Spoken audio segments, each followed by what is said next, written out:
ನಮಸ್ಕಾರ ವೀಕ್ಷಕರೇ, ಪಾಕಾಸ್ತ್ರ ಚಾನಲ್ಗೆ ಸ್ವಾಗತ. ಇವತ್ತು ಹುರುಳಿಕಾಳಿನ ಸಾರನ್ನು ಮಾಡ್ತಾ ಇರೋದು ನಾನು. ಹುರುಳಿಕಾಳಿನ ಸಾರು, ಹುರುಳಿಕಾಳು ಒಂದೇ ಹಾಕಲಿಲ್ಲ, ಅದ್ರ ಜೊತೆಗೆ ನಾನು ಇನ್ನೊಂದು ಪದಾರ್ಥವನ್ನು ಹಾಕಿನೇ ಸಾರನ್ನು ಮಾಡಿದೆ. ಎರಡು ಕಾಂಬಿನೇಷನ್ ತುಂಬಾ ಟೇಸ್ಟಿಯಾಗಿ ಬರುತ್ತೆ. ನಾನು ಏನು ಹಾಕಿದೆ ಅನ್ನೋದನ್ನು ವಿಡಿಯೋದಲ್ಲಿ ಪೂರ್ತಿಯಾಗಿ ನೋಡಿ, ಹಾಗೆ ಇನ್ನೊಬ್ಬರಿಗೆ ಶೇರ್ ಮಾಡಿ ಮತ್ತು ಲೈಕ್ ಮಾಡಿ ಸಪೋರ್ಟ್ ಮಾಡಿ. ಒಂದು ದೊಡ್ಡ ಬೌಲ್ ಆಗುವಷ್ಟು ಹುರುಳಿಕಾಳನ್ನು ರಾತ್ರಿ ನೆನೆಸಿಟ್ಕೊಂಡಿದ್ದೆ ನಾನು. ರಾತ್ರಿ ನೆನೆಸಿ ಅದನ್ನು ಮುಂಜಾನೆ ನಾನೀಗ ಸಾರು ಮಾಡಲಿಕ್ಕೆ ಒಂದು ಕುಕ್ಕರಲ್ಲಿ ಹಾಕಿ ಸ್ವಲ್ಪ ಉಪ್ಪು ನೀರು ಹಾಕಿ ಅದನ್ನು ಬೇಯಲಿಕ್ಕಿಟ್ಟಿದ್ದೆ. ಈ ರೀತಿ ಅದು ಬಣ್ಣ ಬಿಟ್ಟುಕೊಳ್ಳುವ ಹಾಗೆ ಅದು ಚೆನ್ನಾಗಿ ಬೇಯಬೇಕು. ತುಂಬ ಮೆತ್ತಗೆ ಆಗುವ ಹಾಗೆ ಅದನ್ನು 5-6 ವಿಸಿಲ್ ಹೊಡೆಸ್ಕೊಂಡು ಬೇಯಿಸ್ಕೊಂಡು ರೆಡಿ ಮಾಡಿ ಇಟ್ಕೊಂಡಿದ್ದೆ. ನೋಡಿ, ನೆನೆಸಿದ್ರು ಕೂಡ ತುಂಬಾ ಮೆತ್ತಗಾಗಬೇಕು. ನಾನು ಅದ್ರ ಜೊತೆ ಇನ್ನೊಂದು ಐಟಮ್ ಹಾಕ್ತೇನೆ ಅಂದಿದ್ನಲ್ಲ, ಅದು ಪಾಲಕ್ ಸೊಪ್ಪು. 1 ಕಟ್ ಆಗುವಷ್ಟು ಪಾಲಕ್ ಸೊಪ್ಪನ್ನು ಕೂಡ ಹಾಕಿನೇ ಸಾರನ್ನು ಮಾಡ್ತಾ ಇರೋದು. ಹುರುಳಿಕಾಳು ತುಂಬ ಉಷ್ಣ ಆಗಿರೋದ್ರಿಂದ ಪಾಲಕ್ ಸೊಪ್ಪು ಹಾಕಿದರೆ ಸ್ವಲ್ಪ ಬ್ಯಾಲೆನ್ಸ್ ಆಗುತ್ತೆ, ತಂಪಾಗತ್ತೆ. ಈ ಮಳೆಗಾಲದಲ್ಲಿ ಈಗ ಸ್ವಲ್ಪ ಮಳೆ ಬರ್ತಾಯಿದೆ, ತಂಪು ವಾತಾವರಣ ಇರೋದ್ರಿಂದ ಹುರುಳಿಕಾಳಿನ ಸಾರು ಕೂಡ ತುಂಬಾ ಚೆನ್ನಾಗಾಗತ್ತೆ. ಈ ವಾತಾವರಣಕ್ಕೆ ತುಂಬ ಒಳ್ಳೆಯ ಒಂದು ಐಟಮ್ ಅಂತಲೇ ಹೇಳ್ಬೋದು ಇದನ್ನ.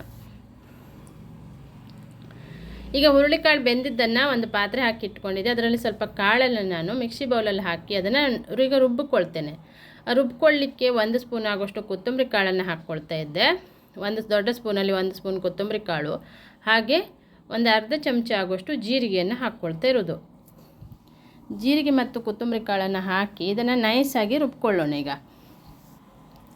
ಮತ್ತು ಉಳಿದಂಥ ಕಾಳನ್ನು ಪಲ್ಯನೂ ಕೂಡ ಮಾಡ್ಕೊಳ್ಬೋದು, ಹಾಗೇನೂ ಅದನ್ನು ಊಟದ ಟೈಮಲ್ಲಿ ಸೈಡ್ ಡಿಶ್ ಆಗಿನೂ ತಿನ್ಬೋದು.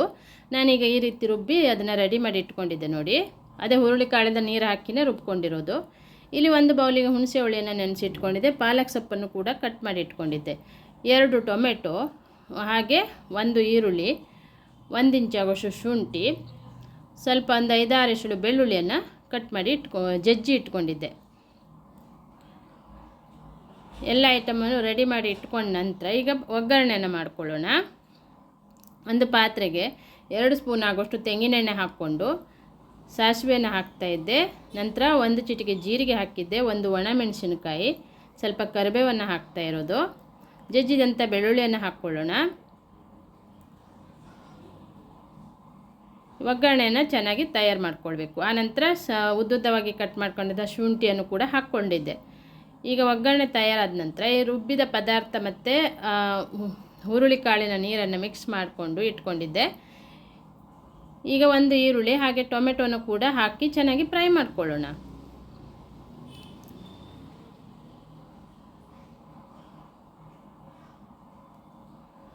ಈಗ ಈರುಳ್ಳಿ ಟೊಮೆಟೊವನ್ನು ಚೆನ್ನಾಗಿ ಫ್ರೈ ಮಾಡ್ಕೊಳ್ಬೇಕು. ನೀವು ಪಾಲಕ್ ಸೊಪ್ಪು ಹಾಕಿ ಒಮ್ಮೆ ಹುರುಳಿಕಾಳಿನ ಸಾರು ಮಾಡ್ಕೊಳ್ಳಿ, ತುಂಬಾ ಟೇಸ್ಟಿಯಾಗಿ ಬರುತ್ತೆ, ತುಂಬ ರುಚಿ ಕೊಡುತ್ತೆ ಅದು. ಈಗ ಈರುಳ್ಳಿ ಟೊಮೆಟೊ ಫ್ರೈ ಆದ ನಂತರ ಕಟ್ ಮಾಡಿಟ್ಟಂಥ ಪಾಲಕ್ ಸೊಪ್ಪನ್ನು ಹಾಕ್ಕೊಳ್ತಾ ಇದ್ದೆ ನಾನು. ಇದನ್ನು ಸ್ವಲ್ಪ ಹೊತ್ತು ಅದರಲ್ಲಿ ಫ್ರೈ ಮಾಡಿಕೊಂಡು ಸ್ವಲ್ಪನೇ ಬೇಯಿಸ್ಕೊಂಡ್ರೆ ಆಯಿತು. ಪಾಲಕ್ ಸೊಪ್ಪು ತುಂಬ ಟೈಮು ತಗೊಳ್ಳಲ್ಲ ಬಿಡಿ, ಬೇಗನೆ ಬೆಂದುಬಿಡತ್ತೆ. ಈ ಮಳೆ ಬರ್ತಾ ಇರುವಾಗ ಈ ಒಂದು ಸಾರನ್ನು ಮಾಡ್ಕೊಂಡು ಕುಡಿದ್ರೆ ಇದರಲ್ಲಿ ತುಂಬಾ ಕ್ಯಾಲ್ಸಿಯಂ ಇರುತ್ತೆ. ಅಷ್ಟು ಒಂದು ನಮ್ಮ ಬೋನಿನ ಶಕ್ತಿಗೆ ತುಂಬ ಹೆಲ್ಪ್ ಆಗುತ್ತೆ. ಇದರಲ್ಲಿ ಫೈಬರ್ ಇರುತ್ತೆ. ಹಾಗಾಗಿ ಹುರುಳಿಕಾಳಿನ ಸಾರನ್ನು ಈ ಮಳೆಗಾಲದಲ್ಲಿ ಬೆಸ್ಟ್ ಆಗಿರುವಂಥ ಒಂದು ರೆಸಿಪಿ ಇದು. ಈಗ ಒಂದು ಸ್ವಲ್ಪ ಉಪ್ಪು ಹಾಗೆ ಅರಿಶಿಣದ ಹುಡಿ ಹಾಕಿದ್ದೆ. ಪಾಲಕ್ ಸೊಪ್ಪು ಚೆನ್ನಾಗಿ ಬೆಂದಿದೆ. ಈಗ ನಾನು ಹುರುಳಿಕಾಳಿನ ನೀರನ್ನು ಹಾಕ್ಕೊಳ್ತಾ ಇರೋದು. ರುಬ್ಬಿದ ಮಿಶ್ರಣ ಮತ್ತು ನೀರು ಎರಡನ್ನು ಸೇರಿಸಿನೇ ಹಾಕ್ಕೊಂಡಿದ್ದೆ. ಇಲ್ಲಿ ಹಾಕ್ಬಿಟ್ಟು ಚೆನ್ನಾಗಿ ಮಿಕ್ಸ್ ಮಾಡ್ಕೊಳ್ಬೇಕು.